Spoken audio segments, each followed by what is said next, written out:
Okay, so for this deep dive, we're going to be looking at something that I know a lot of our listeners think about all the time, which is building a YouTube channel. Yes, especially building one and monetizing it. And we're looking at a really interesting approach today. Yeah, a unique approach. We're calling it the lazy girl method to YouTube, and we're going to be getting all of our insights today from a single source. Right. We're going to be deep diving into a YouTube video from the creator Shirley Lowe. And the title of the video is, I took the lazy girl approach to YouTube and got monetized instantly. Here's how. Okay, so right off the bat, that title is very intriguing, It is very catchy. especially for those of us who have spent a lot of time on YouTube or thought about spending a lot of time on YouTube. It's like instantly, how do I do that? Right, because we all know it's not necessarily easy to get monetized on YouTube. Yeah. So what is this secret? So that's our mission for this deep dive. We want to know exactly what happened with Shirley Lowe. She said she got monetized in just 2 videos using this method. Yeah, and how?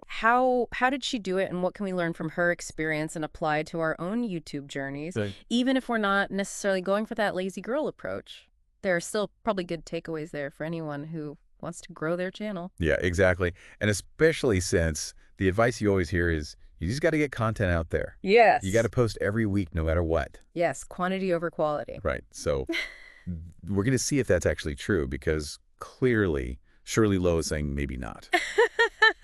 Okay, so let's get into it. So the first thing that she talks about in her video is what she calls the myth of weekly posting. Okay. And she talks about how, back when she started her channel, which was 2022, she really felt this pressure that she had to upload weekly because that seemed to be the advice that she heard from all the big YouTubers. Like, Yeah. that's what everybody said, you have to post every week to build an audience. That's how the algorithm works. That's how people find you. Right.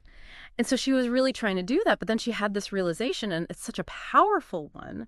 She said, 100 bad videos are still 100 unwatched videos. Ugh, that's so true. Right. And it just totally reframes the way you think about content creation. Right. Like you can be putting out all this content, Yeah. but if it's not good content, What doesn't matter? what's the point? Exactly. So she found herself in this cycle of rushing to come up with ideas, rushing to write a script, rushing to film it and edit it all to meet that deadline that she set for herself of weekly uploads. Yeah. And what happened was she ended up with content that she wasn't proud of. She actually said that if she came across her own videos, as a viewer, she wouldn't watch them. And it's so interesting because you could really see how that would lead to burnout. Yeah. If you're putting out stuff that you're not proud of, that you don't stand behind, Yeah. that's not really motivating to keep going. No, it's the opposite. It's demotivating. Right. So she made this decision to pivot. She said, you know what, I'm only going to publish when I have something to say, when I can make something that I'm really proud of, that's good quality, and that really aligns with my vision for my channel. So it seems like a real shift in mindset. Yeah. And what were the results of that? So she said that that's when she started to see real growth Okay. in her views, and more importantly, in her viewer retention. Interesting. So people were actually watching her videos all the way through, or most of the way through, which is a really important metric on YouTube. Right. So it seems like for her, at least that was the right decision.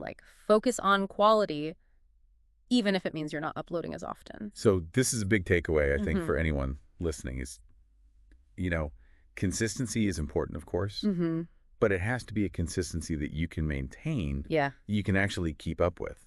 And that you enjoy. Right. Like you have Yeah. to enjoy the process as well. Yeah. If you're just dreading making the next video, Yeah. that's probably not a good sign. No, and it's probably going to show in the video. Right. So it's about finding that balance. Yeah. And finding that schedule that works for you, Right. that allows you to still have a life. Yeah. And not just be on this constant treadmill of content creation. And she had a really good suggestion about how to actually do that.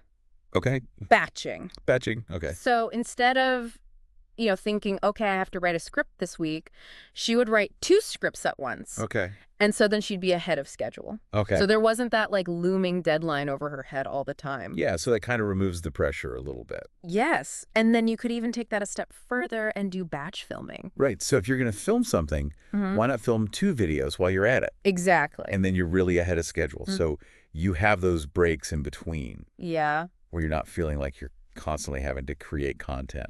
exactly. Okay. So what else did she talk about?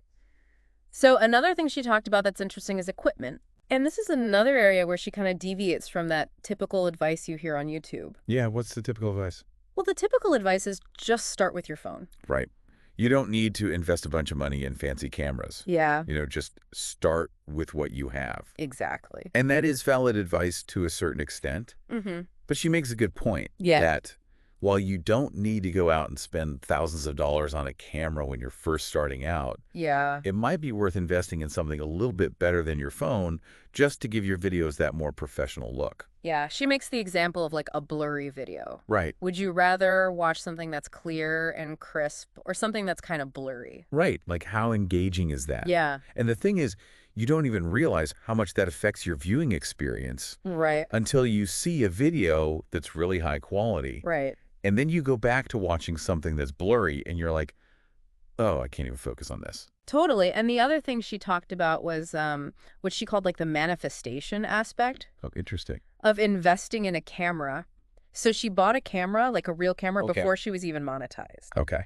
Because she had a feeling that if she made that financial investment, it would push her to actually create content that was worthy of that investment. Oh, that's so smart. It's like a form of self-accountability. Yeah, like you put money down, now you got to use it. Exactly. But she did add the caveat that if you're not financially stable, don't go into debt for a camera. Right. Don't put yourself in a bad situation just to get a camera. Exactly. But she also addressed the comparison people often make, like, oh, well, so-and-so has a really, lo-fi setup and they get millions of views. Right, Wizard Liz. Yes, Wizard Liz, exactly. Well, we both Yes, started. so she's like, those people often built their audiences on other platforms first. Like TikTok or Instagram. Yeah, exactly. And then they come to YouTube with an existing fan base, so it's different. It's a whole different ball game. Yeah, if you're starting from scratch, you really want to put your best foot forward, and having good equipment can help you do that. Totally. It just helps you look more legit, Yeah. more professional. And so speaking of that, she also talked about editing software. Oh, right, because that's the other half of the equation. Yes. You can have a great camera, but if you don't know how to edit, Yeah. your videos aren't going to look good. So for beginners,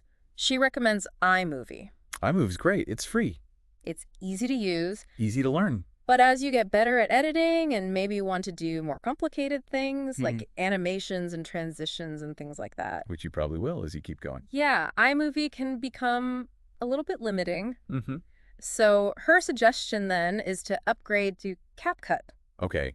I've heard of CapCut. I haven't used it. Yeah, it's like a step up from iMovie, Yeah. but it's still way more affordable than something like Final Cut Pro. Yeah. Final Cut is expensive, It but it's the industry standard. is, and that's actually what Shirley Lowe uses now. Oh, really? She eventually upgraded to Final Cut, and she said it wasn't that hard to learn because a lot of the commands are similar to iMovie. Well, that's good to know. Yeah, so if you're already familiar with iMovie, it's not like a huge learning curve. That makes the transition easier. Yeah. So you got your equipment, you got your editing software. Now what are you going to make videos about? Right. So this is another area where she had some really interesting advice. Okay. I'm intrigued. Because she challenged the idea of only making evergreen content. Okay, so for those who don't know what's evergreen content. Evergreen content is basically content that is relevant no matter when someone watches it. So like a tutorial. Yeah, a Right. tutorial or like a top 10 list or something like that. So it's Yeah. always going to be relevant. Yeah. But she said that evergreen content doesn't necessarily get a lot of search traffic. Yeah, because it's not tied to anything specific that's happening right now. Right. So it can take longer to rank in search results. Which means less views. Less views, yeah. What? And she said, if your goal is to get monetized quickly, you want to focus on what's trending right now. Okay, so like what kind of stuff? So she gave the example of like a finance channel talking about like the implications of a potential TikTok ban. Oh, yeah, that would be huge. Right, because it's a timely topic. Yeah, everyone's talking about it. Everyone's searching for information about it. So you're more likely to get those views. Exactly. And she had two really good examples from her own channel of videos that performed really well because they were on trending topics. Okay, what were they? So one was about the Death Center men. Okay, yeah, I remember that was trending. Yes. And the other one was about Blake Lively. Oh, yeah, there was all that drama. Yeah. So she was able to kind of capitalize on those trends Okay, and get a lot of views. so that's smart. And what's even smarter is that she tied those trends back to her niche. Oh, okay. So her niche is womanhood, Okay. which is kind of a broad niche, but it encompasses like self-improvement, lifestyle, current events, all sorts of things that relate to women. So that gives her a lot of flexibility. Yes, Exactly. Yes. And so with the Blake Lively video, she was able to tie that celebrity drama back to the theme of self-improvement. Oh, okay. That's clever. And it's a good example of how you don't have to limit yourself to like a super narrow niche. Yeah, you can be a little bit more broad, Yeah. especially if you're just starting out. Right. And she even gave the example of James Charles, Oh, yeah. who does beauty videos, but he also branches out and does other stuff too. Yeah, he does like challenges and vlogs. Exactly. And people still watch it Right.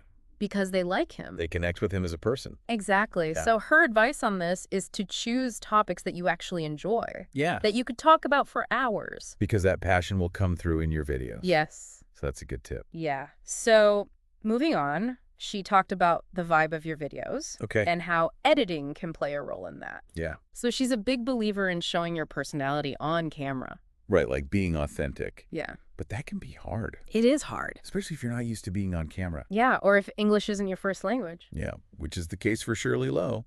Yes. So her solution to this was to use scripts Oh, yeah. and a teleprompter. So she's not just winging it.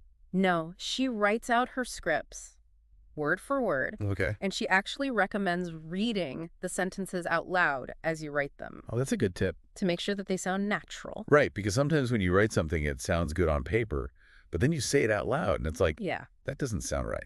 exactly. So, Well, that's smart. yeah, and then to overcome those, like, nerves of being on camera, Yeah. she said, imagine you're just talking to a friend. Oh, that's a good trick. Yeah, or pretend that the video is never going to be published. Yeah, like you're just talking to yourself. Exactly, and then it takes the pressure off. Right. And then for editing, she views that as another form of self-expression. Okay. And if you're not sure where to start with editing, she said, look at your favorite YouTubers. Yes. Like, how do they edit their videos? What kind of vibe do they have? And try to imitate that. Yeah, and then over time, you'll develop your own style. Right, you'll find your own voice through editing. Okay, so last but not least, she talked about branding. Branding is so important. Yes, especially on YouTube. Yeah. Because it's all about making a good first impression. Right, people are going to judge your channel based on how it looks. Yes, even if you only have a few videos. So she said you really want to think about your branding early on. So what are some of the things that go into branding? Well, she talked about having a consistent color scheme, Okay. an overall aesthetic, like a vibe, Mm-hmm. and even things like the font you use. Oh, the font. Yeah, Yeah, because a font can say a lot about your personality. it can. Like if you use a really quirky font, it's going to give a different vibe than if you use a really elegant font. Right. It's all about communicating who you are. Yeah, and of course a good profile picture. Right. You want people to see your face Yes. and connect with you. Yeah, and she actually talked about how her branding wasn't very consistent in the beginning, and she thinks that might have confused some of her early viewers. Yeah, that makes sense. So she's like, learn from my mistakes. Yeah. Get your branding right from the start. So even if you only have a few videos, but they're really good videos, Yeah. and your channel looks good, Yeah. people are more likely to subscribe. Yes, because they can see the potential. Right. They can see that you're serious about it. Exactly. So just to recap, what were some of those key takeaways from Shirley Lowe's video? Okay, so she basically said that if you want to get monetized on YouTube quickly, you should focus on quality over quantity, especially in the beginning. Yeah. You don't feel pressured to upload every week if it means you're going to be putting out bad content. Right. Look for trending topics that you can tie back to your niche. Mm-hmm. That's a really good way to get views quickly. Yeah. Invest in good equipment if you can. But don't go into debt. Exactly. Okay. And think about your branding from the start. Yeah. Even if you only have 1 or 2 videos, Make sure your channel looks good. so people will subscribe. Yes. Got it. So it's a really interesting approach, and I think it's a good reminder that there's no one right way to do YouTube. Yeah. Everyone's journey is different. But these are some really valuable insights that can help you shortcut the process a little bit. Yeah. And maybe avoid some of the mistakes that people make Exactly. when they're first starting out. So for all of you listening, I would love to hear your thoughts on this. What do you think of the lazy girl method to YouTube? Yeah. Are there any of these tips that you're going to try to implement in your own channel? And how can you shift your focus from quantity to quality to maybe get better results with less effort? Yeah. That's the dream. That's the dream, right? Work smarter, not harder. Thanks for joining us for this deep dive. Yeah, see you next time. Bye.